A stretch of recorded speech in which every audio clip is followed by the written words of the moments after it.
welcome to Electoral Dysfunction from Sky News with me, Beth Rigby. Me, Ruth Davidson. And me, Harriet Harman. Now, this is very exciting because we are all back in the studio this week, so I've got good vibes. It's lovely to see you both properly in person.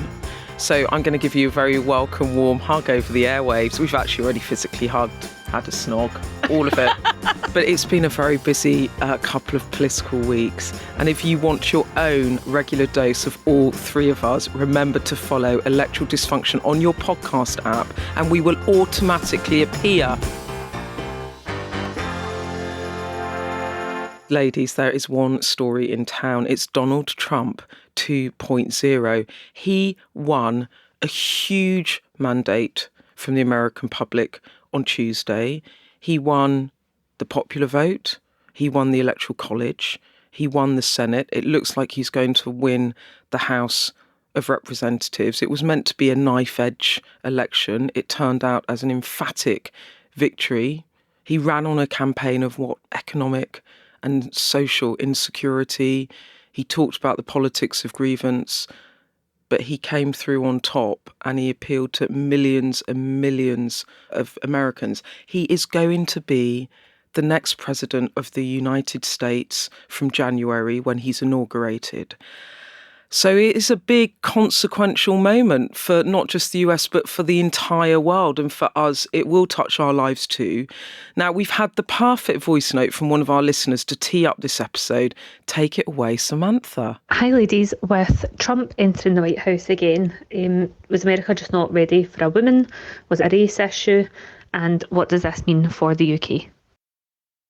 Well, it's like you've read our minds, Samantha, because today we want to talk about how Keir Starmer will work with Donald Trump. We'll hear from some people who have dealt with Trump before in his first incarnation. We'll talk about Trump's foreign policy, what's going to happen with Ukraine.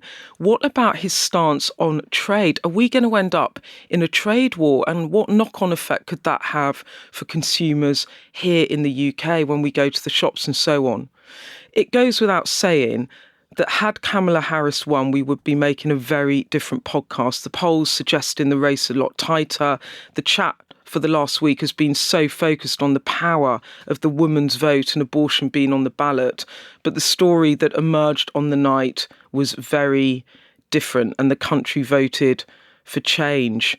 Ruth, do you think the cost of living played a bigger role in this election than anyone anticipated? It's kind of back to the old adage of Clinton, isn't it? It's the economy, stupid. 100%. Part of the issue that we had in our election over here, the Conservatives had, and that also that the Democrats had over there in terms of Kamala's campaign and Biden's before it, was they kept telling people that, you know, we've now tamed inflation and things are under control and we've got growth going and GDP's up, and people didn't feel it. You know what money's left at the end of your month, or actually for most people, what month is left at the end of your money. You know how much it costs to go to the supermarket. You know how much more it is than it was last year and the year before. And people are hurting and telling them, that we're doing great. It just feeds that sense of disconnect. And we had a pollster on a couple of weeks ago that was working with the Harris campaign or had done some consultancy for them. And I think we're going to hear from her later in the podcast. And she was absolutely right in talking about the big issues. And the big issues are always kind of leadership in the economy. And in this case, also immigration. And I think talking about the Constitution, talking about how he didn't hand over power, talking about abortion. Yes, people think those are important, but they're not important to their everyday lives. That's not the embarrassment that you have at the till when you don't have enough money to pay for your shopping. That is really different. And I think one of the struggles that we've had here is that actually the message of the Harris campaign was messy. And quite often it was about calling Donald Trump hearty names. Whereas actually he was fairly disciplined and banging on about the economy, banging on about how worse it was under Biden than it was under him, and what he was going to do about it, and banging on about immigration. So who's to blame for your life being worse, and what am I going to do about it? She didn't talk about what she was going to do enough. Well, look, we've got that clip. It was Deborah Mattison. She had been Keir Starmer's pollster from 2021 up to the general election, left Downing Street shortly afterwards, but she helped build the strategy that helped win that election for Labour. And she had been in the US and she was telling us about the focus groups she ran over the summer. And this election result got me thinking a lot again about what she said. Let's just remind us all. What we found from our polling, and it's very clear, the hero voters that she needs to win care about two things. They care about the cost of living, they care about the economy as it impacts them, and they care about immigration.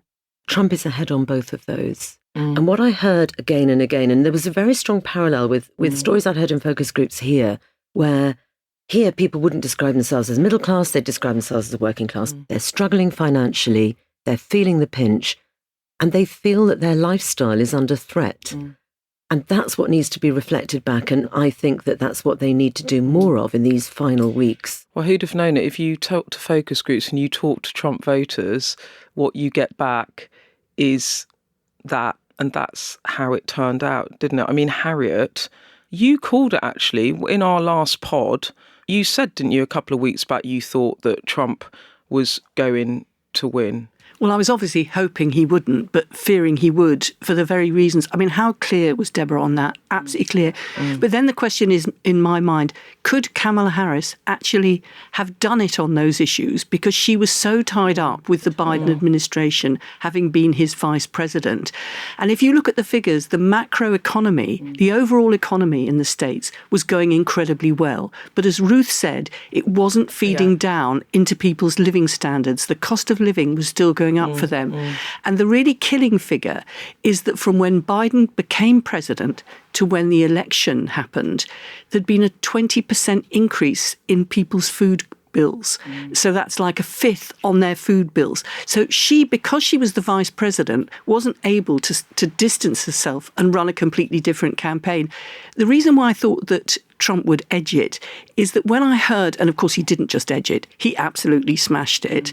When I heard Kamala Harris talking about democracy and abortion, I mean, she was right to campaign on abortion, and actually where the states had referenda on abortion on the same day as the presidential campaign, often the state would actually vote to liberalise abortion at the same time as switching to vote for Trump from the Democrats.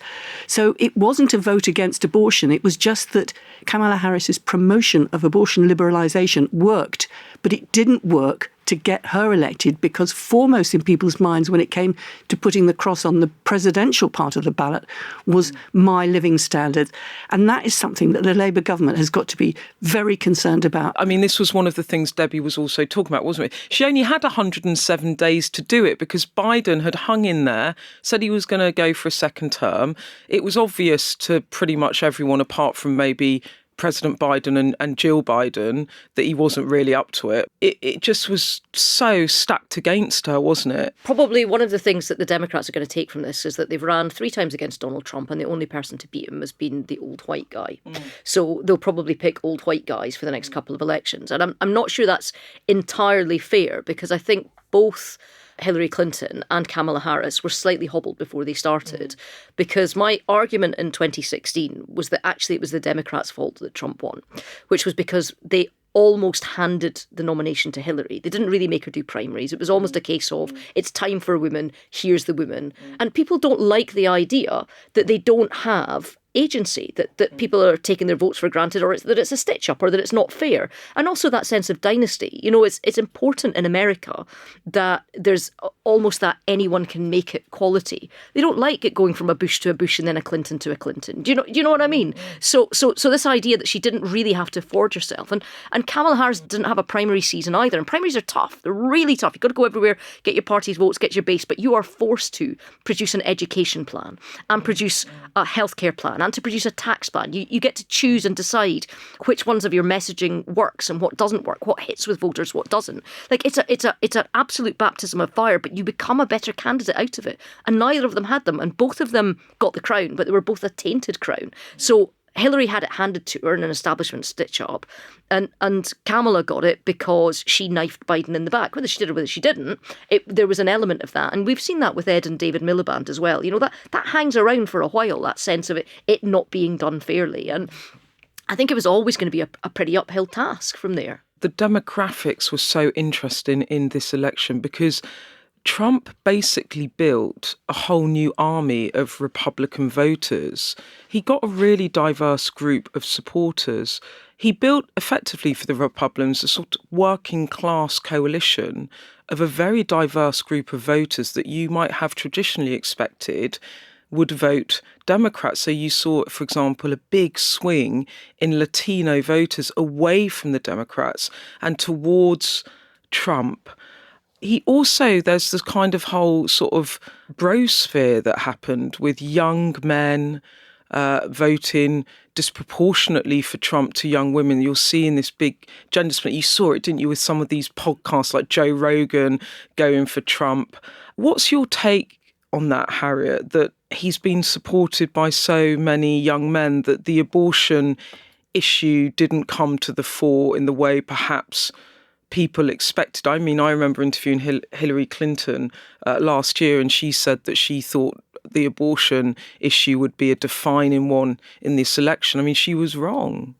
Well, it was a big issue, but people had a separate vote on it and felt perfectly able to vote to liberalise abortion, but also to vote Republican. I think the assumption's always been in America that it divides on class and race, so that class and race, working class people and black people are the base for the Democrats. And then the idea was that we've now got a new coalition, which is about higher educated people and women. So you get education and gender replacing class and race as the Democrats' base. But it didn't add up. And it also just shows that populism can thrive and easy answers and unviable promises can be very impactful if people are feeling anxious and under the cosh and that they're losing out. And ironically, the success of the macroeconomy under Biden made people feel even more disaffected because it's, look, hey, the economy's growing, but my life is still getting worse. For a long time, the segmentation of voters in America has also been done over race. So there is campaigns will have a black strategy and a Hispanic strategy, and they'll have people that they use and spokespeople that they use, and they have like Hispanic issues and all that sort of thing. And actually, Trump didn't do that. He ran a disenfranchised category. Do you think that you're disenfranchised? Straight populism. Do you think that the government doesn't serve you? And it particularly struck a chord with people that didn't have college degrees and that people that were under the average income threshold. And actually, in a weird way, Boris sort of did a bit of that in 2019, not to this degree, but also that sense that you look at somebody who's so privileged, has had a background that's so different from somebody that's either like growing up in working class, I don't know, Hull, is very different from Boris Johnson. Somebody growing up in a shack in the Appalachians is very different from Donald Trump, who like shits on a gold toilet. But they're able to tap into that sense of disaffection.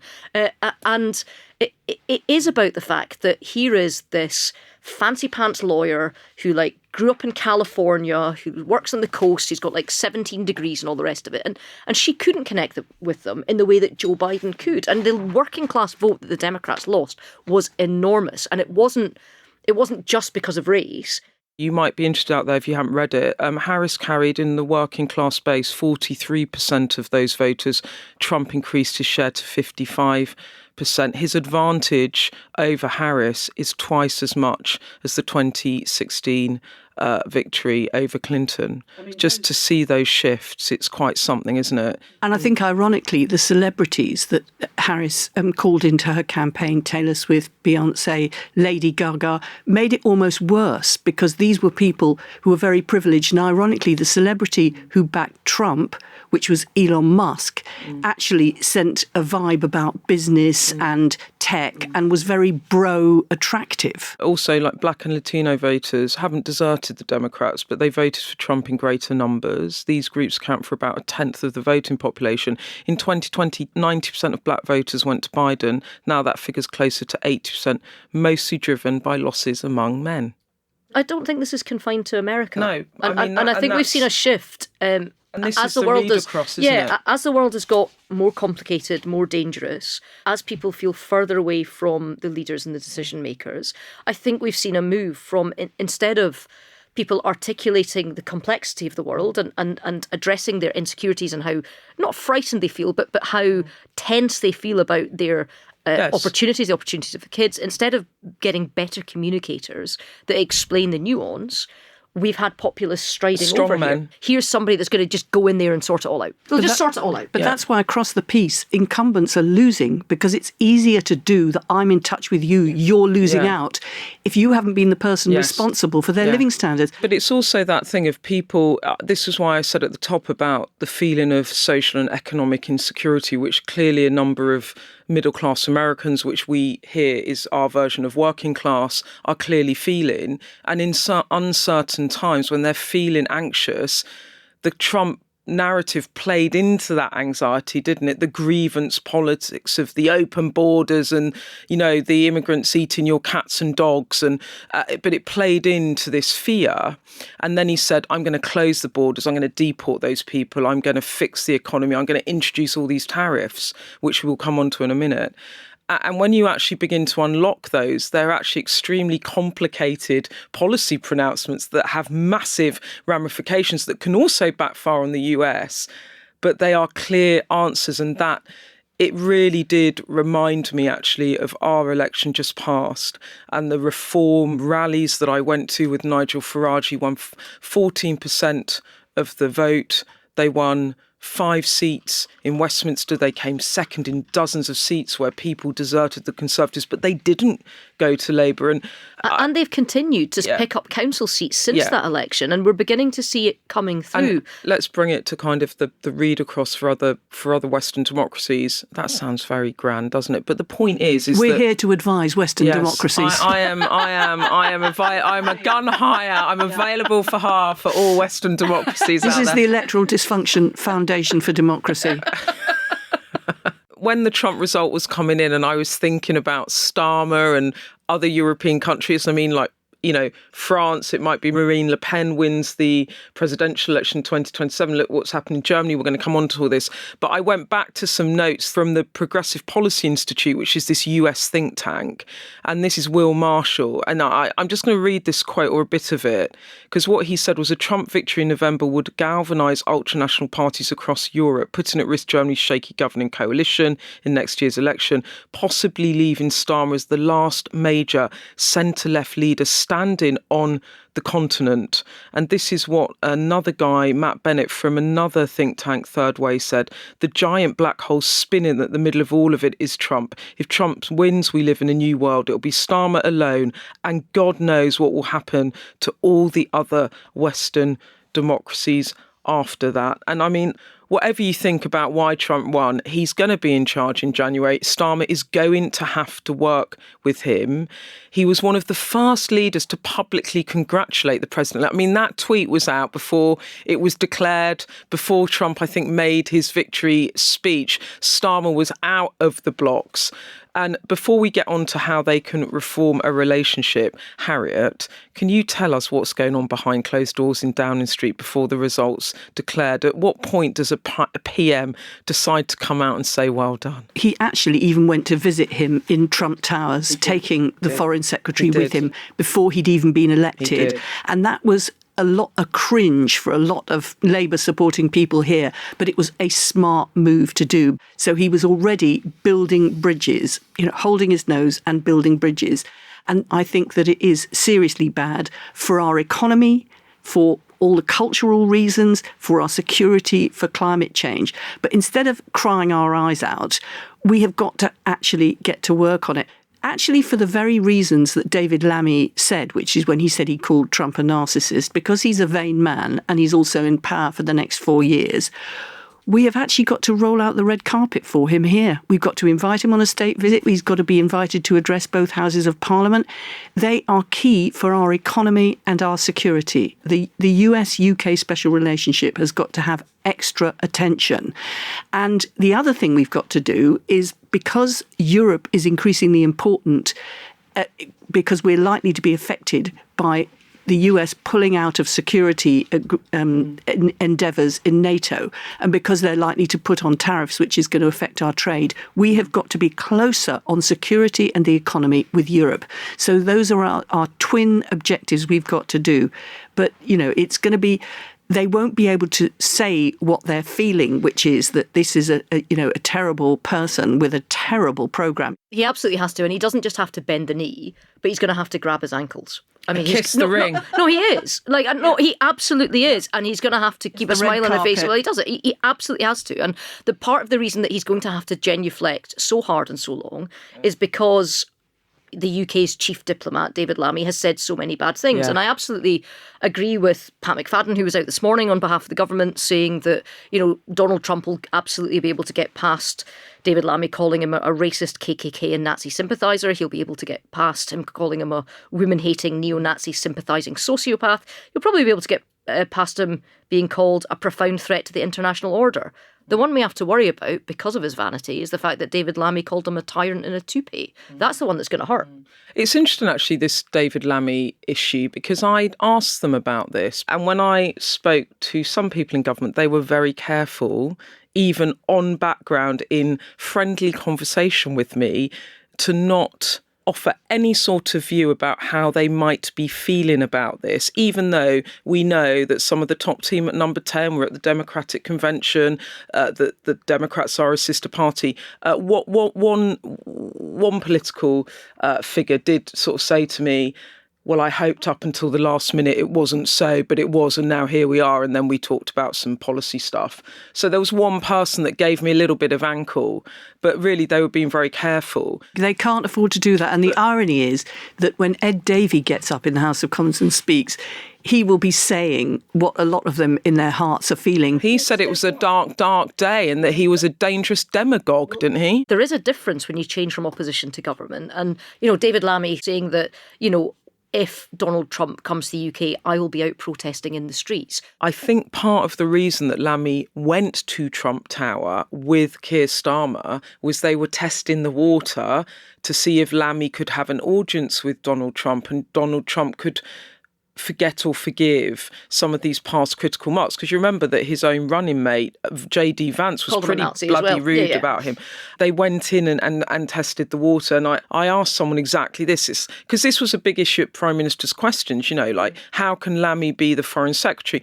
And what I was told was, it was a successful evening. It all went very well. And had Trump had an issue with Lammy, he would have raised that issue. And I think that maybe there is a view, therefore, that Lammy is okay. The question is whether someone like Nigel Farage gives Trump a dossier of all the things that and tries to wind him up. And I think with Starmer, there was some stuff yesterday going, it's a crisis for Starmer. Trump thinks he's a terrible lefty and actually, Starmer's a total pragmatist on this. I was on the plane going to Choggum in Samoa when the whole election interference dossier dropped. He was completely unruffled by it. And I think from what I was told, his sort of approach is keep calm, carry on.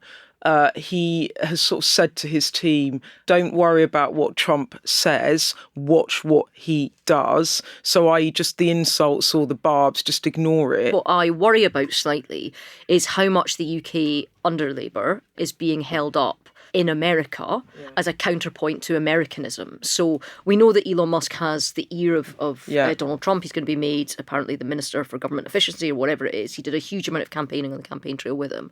The amount of stuff they're talking about, they're locking up people in the UK for memes now, all of the stuff off the back of the Southport riots. We had Donald Trump Jr., who's pretty close to his dad and was stumping for him, also holding us up as an example of where left-wingery and wokeism has gone mad. So my worry is not that there's not going to be professional relationships between governments, but that in somehow we become part of the common currency in America for people of the right. And actually what's been happening is that in many departments like transport, because there's a very close relationship between UK transport and US transport, they've been looking to find people who might be in the Trump presidency in senior roles, because obviously the team's not appointed yet, and working out contingency planning about how they'll need to relate on transport. Same on defence, same on Home Office in relation to terrorism and security, same on business. So the departments have been working away feverishly to plan for the contingency and to identify who might be likely to be the person in Trump's team in January in order that they can be working with them. So the work has been underway for months on this. Well, you've led me neatly there, Harriet, into someone that we spoke to who has experience of dealing with Trump, because when he was elected for the first time in 2016, Theresa May also had to get used to it and get on with it. And I think he's clearly a really unconventional politician. So we thought it would be nice to hear from one of Theresa May's former advisors about what it is actually like dealing with Donald Trump behind closed doors. I'm Jojo Penn. I was Deputy Chief of Staff to Theresa May from 2016 to 2019, and I was with her in all her duties, including meeting Donald Trump both at G20s and G7s, but also at his state visit to the UK. You need to be prepared to expect the unexpected. He will raise a whole range of issues, from China and North Korea to his golf courses in Ireland to something he read on social media that day. He's a pretty charismatic guy when you meet him in person, and I guess that shouldn't be surprising given the kinds of rallies he held in the US. He can be very direct. You know, he's a deal maker, and so he'd say, tell me what you want, or tell me what I can do for you. And having a very straight answer to that kind of straight question can often work in your favour. And one of the times we met President Trump was at the G20 in Hamburg. It was a good meeting. It actually overran by a long way. There was a huge amount to discuss, but keeping President Trump on topic can sometimes be difficult. So even though we'd gone about 20 minutes over our allocated time, when we ended the meeting, although we'd raised a whole host of important subjects, we realised that we hadn't touched on climate change, with Trump's intention to withdraw the US from the Paris Agreement. So we had to say to the Prime Minister that she needed to raise this with him. But luckily at the G20, the seating in the main conference room is arranged alphabetically. And so the UK Prime Minister is always sitting between the Turkish president and the US president. So it wasn't a difficult thing for her to be able to speak to him in the margins of that conference. Ruth, what do you think of that? I remember, because I was at some of the events watching Theresa May interacting with Donald Trump, and I have to say, I used to feel sympathy for her. There is that level of directness. Actually, the thing about Theresa May is she makes sure that she studies and she lays things out, and she wants it to go to plan. And actually, personality clash. Yeah, so I think there was a personality clash there. And he'd already kind of dissed her because he'd been talking about Boris Johnson and all the rest of it. And this is something that I think Keir Starmer might want to watch out for, is the kind of off-the-cuff insult that becomes a big deal here, that actually he goes off and doesn't think twice about. You know, there was a bit of sniggering from the Labour benches that now have to deal with them. So, you know, careful what you wish for. Interestingly, though, I mean, he is a deal maker, isn't he? And when it comes to Starmer, I think at the dinner, he was reportedly, I think this was Tim Chipman actually in his big read on it, Trump reportedly said to Starmer, look, you're on the left and I'm not, something like this. And he said, you know, we won't always agree, but I think we can work together. And that's the thing, isn't it? It's just trying to find areas that you can try and secure a deal.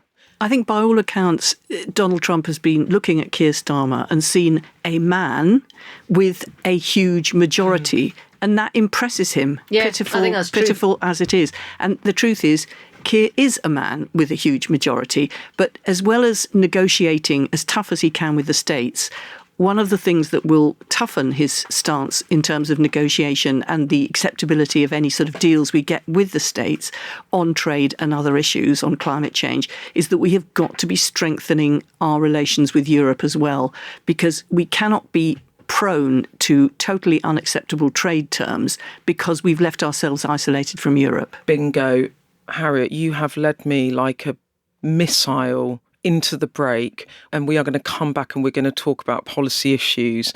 And what occurs to me is, like, Trump said quite a lot in the campaign about things he was going to do, but never really spelled out how he's going to do it. So there's a big fat unknown about a lot of big things that are going to affect the UK with this Trump presidency, which we can talk about after the break.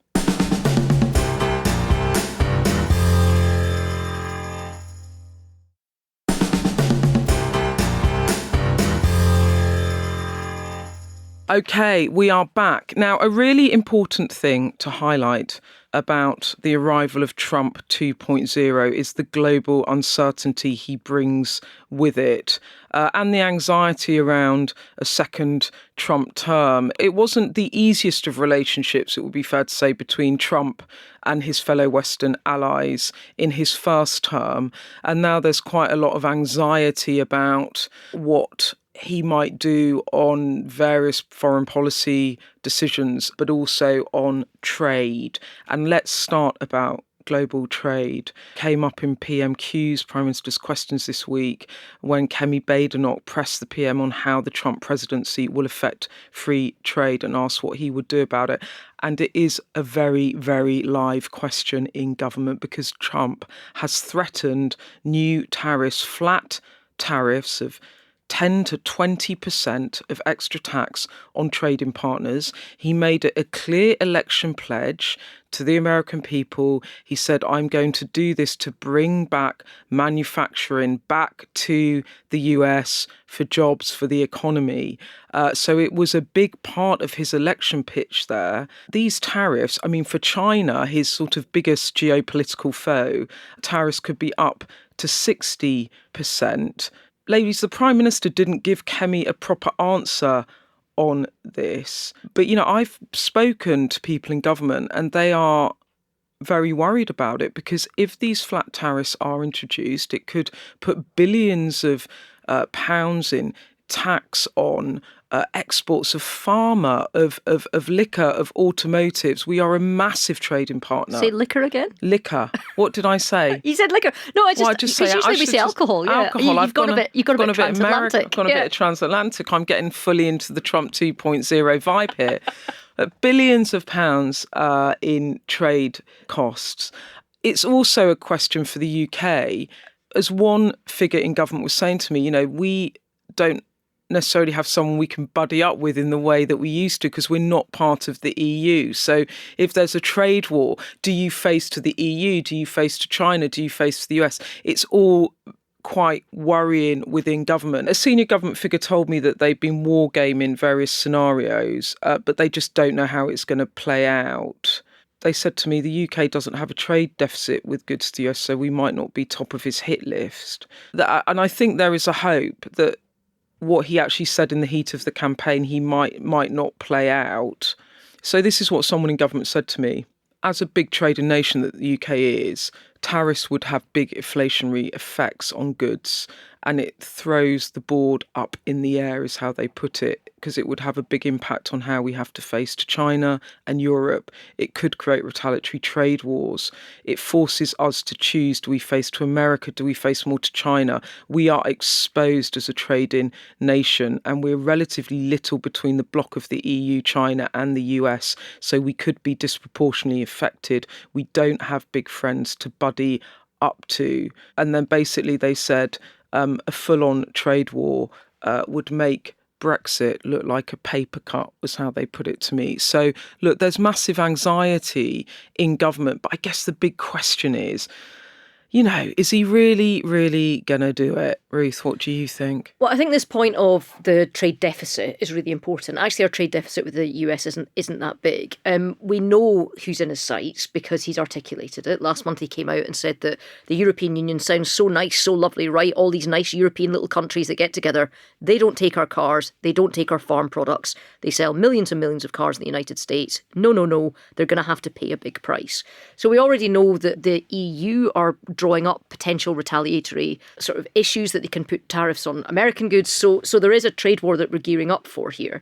Now, if we are smart, we can be a bridge here and that we can do side deals with both the European Union and America. But we'd have to be very light on our feet to be able to do that because we could get squeezed. We're the sixth biggest economy in the world, but we're not a trading bloc like the EU anymore and we're not part of it. This will affect the standard of living of every single person in the country, and it will affect how much everything costs, and it will decide whether Europe goes into recession for the next 5 years. Look, if he puts tariffs on things, it will spark trade tensions, and then we are caught in the middle of some of this. The idea of doing a side deal with the US, I mean, someone said to me as well, on the idea of, you remember Trump was quite keen on a US-UK trade deal, the Boris Brexit Britain and this trade deal that then was put in the manifesto in 2019 and lo and behold was then put on ice by Biden.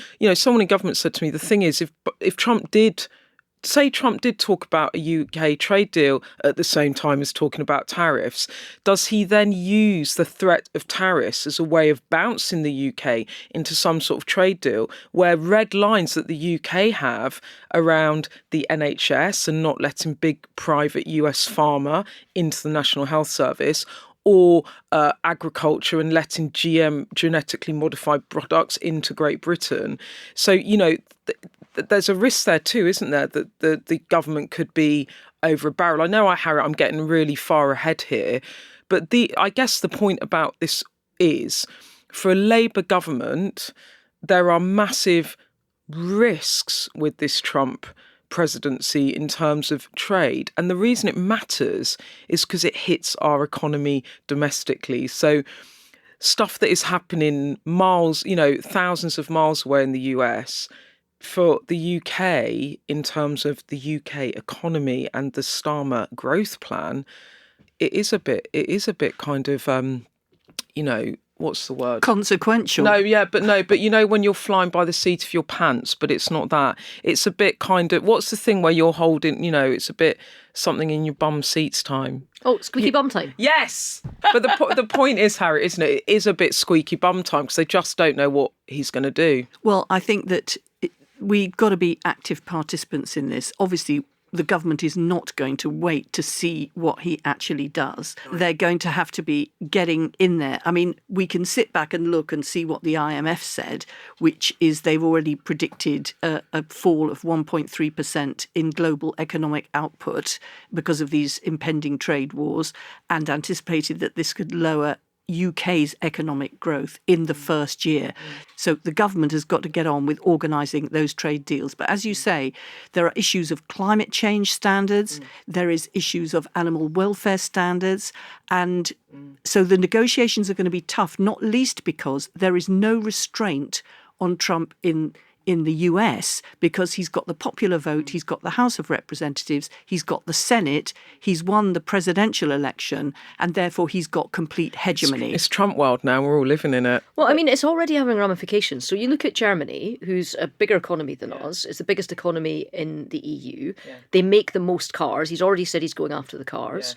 Yeah. Their economy contracted last year. It's expected to contract this year.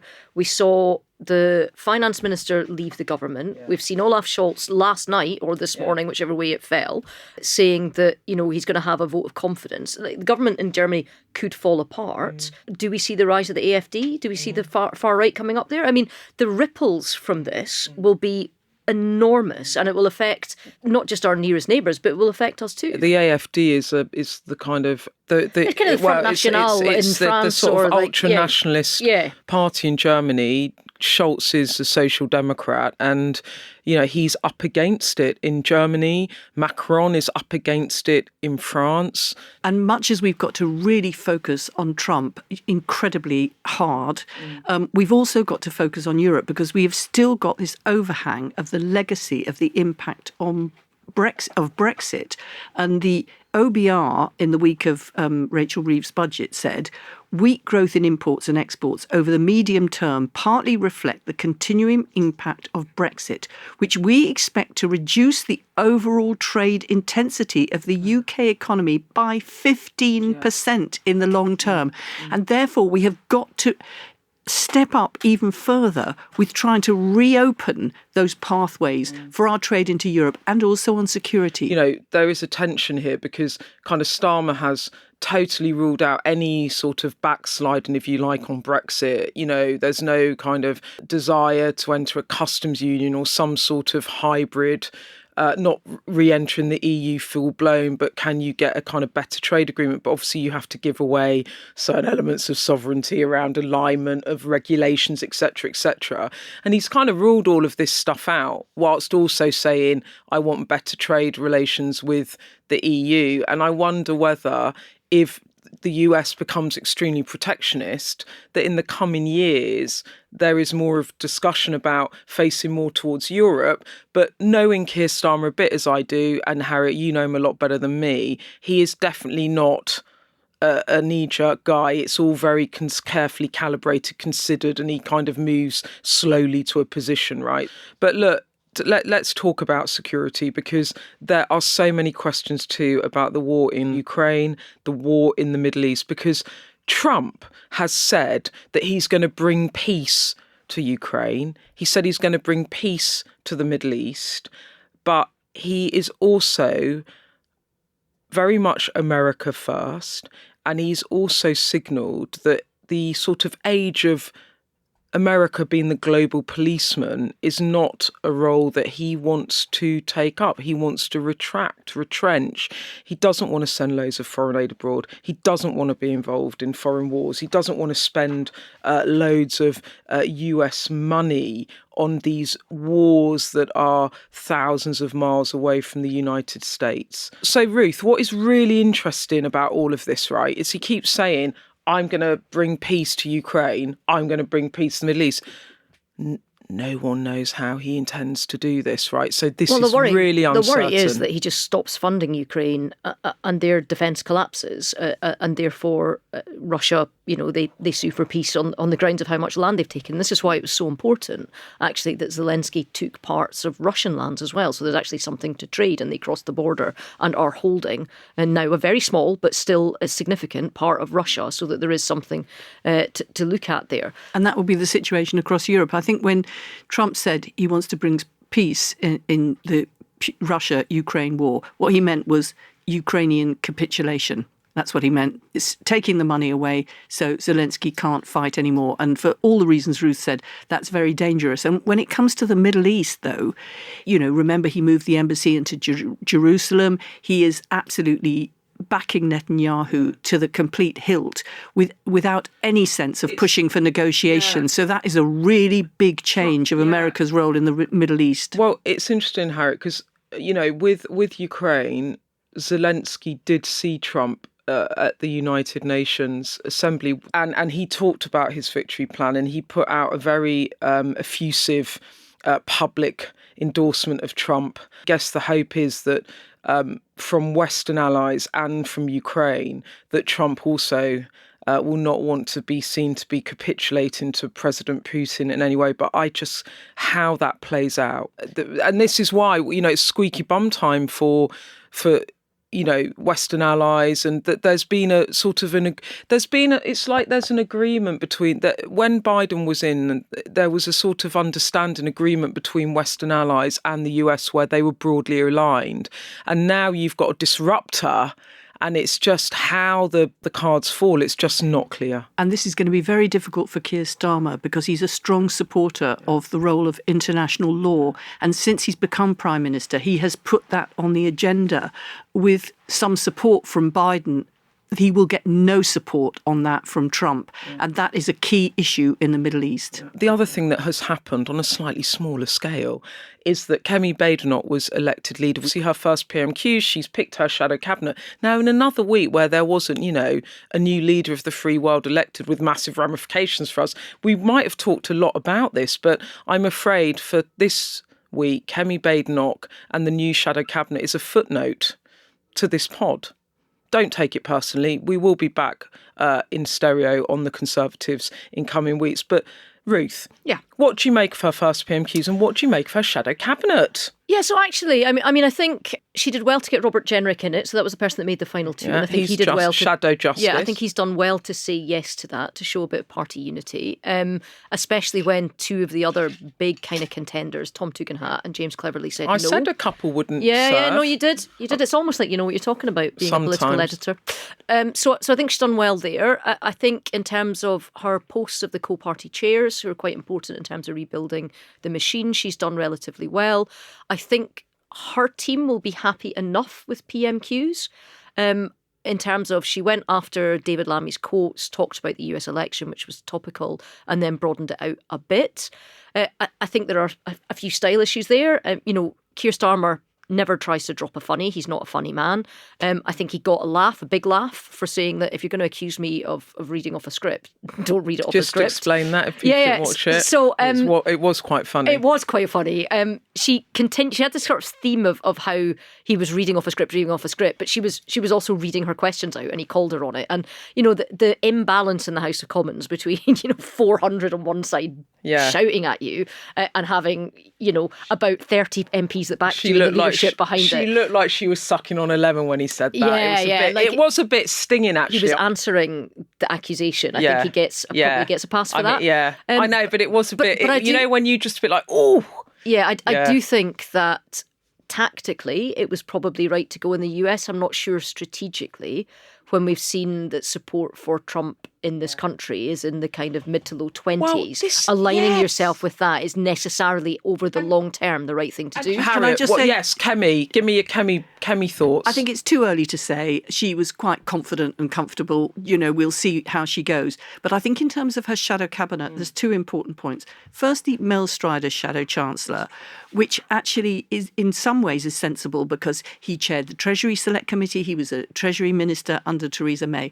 But it makes me feel that the shadow cabinet is implausible in terms of the politics of it. I wonder how long that'll last. But the second point is that people might have thought, why has Robert Jenrick accepted the quite sort of lower down the pecking order role of Justice Secretary when he actually was nearly going to be leader? And I think the answer is because he is going to pursue the proposal of having a referendum in this country to take us out of the European Convention on Human Rights, and thereby that is a big flag on immigration. And I think they want a referendum on the European Convention on Human Rights to do for them politically what the prospect of a referendum on Brexit did for the Tory party. And that is something that Labour are really going to have to tool up for.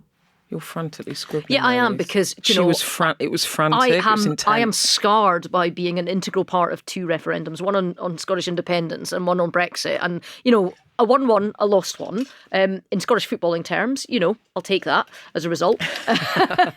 But I think we're a representative democracy. We have to stop just running to referendums and using them as a tool. I think we have to we pay our politicians enough. They need to do their bloody jobs. And continually trying to divide this country into two camps on complex issues and divide them into binary camps makes people tribal, and it does nothing for the politics of this country. And I would happily in my lifetime never see another constitutional referendum ever. Just on the shadow cabinet, I thought it was fascinating because someone said to me last week she will run a meritocracy, and some of the appointments were surprising. And Harriet, I think you've hit the nail on the head with Mel Stride, because when I rather bragged about saying a couple wouldn't serve, to be honest, one of the people I thought might not want to sit in her shadow cabinet was Mel Stride, because there is no love between these two people. So for Kemi Badenoch to make Mel Stride, who was a key ally of Rishi Sunak and does know his business, he was the chair of the Treasury Select Committee, he was Work and Pensions Secretary of State. I thought that was a fascinating decision. Whether it holds, Harriet, I think there is something there, because normally you pick your shadow chancellor to be your kind of right-hand man, or in these days, your woman. But fascinating decision on that. And Priti Patel as shadow foreign secretary, again, you would not say she was a natural ally to Badenoch. Interestingly, someone in Shadow Cabinet said to me that part of Badenoch's pitch to bring in this sort of broad coalition of the party and make appointments based not just on loyalty, she did reward some of her people, but again on meritocracy or having the bigger beasts at the table, was because, according to someone, she'd said, look, I'm going to need your advice. I need your help. I need your experience. And that she was actually, to quote one person, quite humble.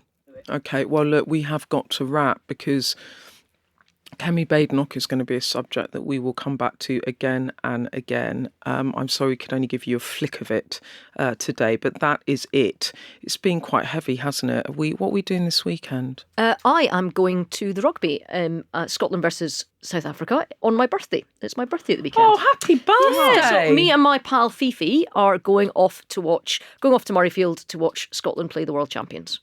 And they're going to win because it's your birthday and good things Well, I happen on hope your so. birthday. Harriet, what are you going to do? Grandchildren. That's, you know, That's delightful. committed to Because the you can, cause. one, you get to have fun with them, and two, you get to hand them back. And I'm just going to watch football because I'm now so obsessed with the Fantasy Premier League that it's out of control. I'm doing all right, though. I'm doing all right.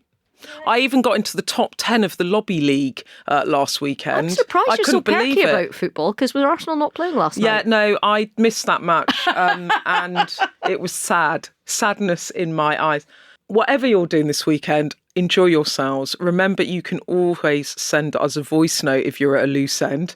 Send it on to the WhatsApp burner phone. The number is 07934 200 444 or email us at electoraldysfunction@sky.uk. You know how much we love hearing from you and also getting your photos, which I now realise I never put up. So if you send photos in, I will, I promise, remedy that. It's just been a little bit bloody busy, hasn't it? So we will see you next week. Thank you for listening. Goodbye. Goodbye. Goodbye.